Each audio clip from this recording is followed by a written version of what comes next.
It once was the tallest building in the world. It is one of the most decorated office buildings in New York City. It is a symbol of American capitalism. This is the Chrysler Building.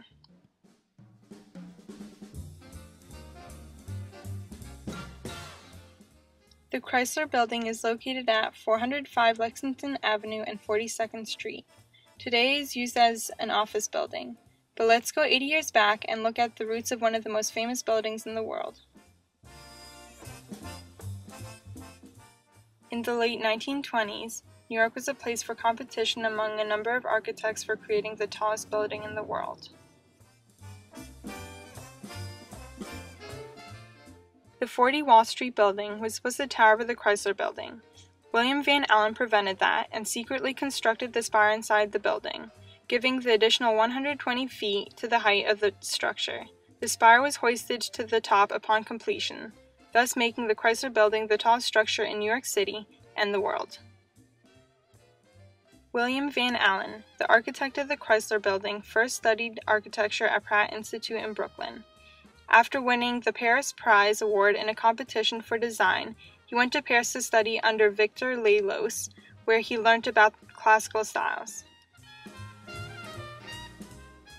The Chrysler Building was designed in Art Deco style.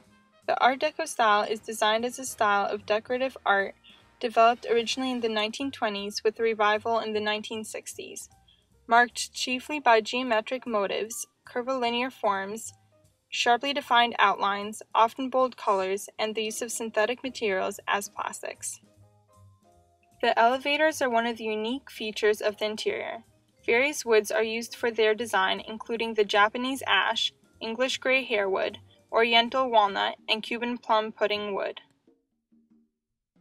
The ceiling of the lobby is one of the largest paintings in the world. The mural was painted by Edward Trumbull on canvas and subsequently was cemented to the ceiling. The details incorporated in the design of the Chrysler Building were the figures made to resemble the hood of the Chrysler vehicle of the time. Both these and the gargoyles at the 59th floor are made of chromium nickel. The building is also famously known for its crown, which consists of 7 radiating terraced arches. Originally, the architect's design consisted of a decorative jewel-like crown.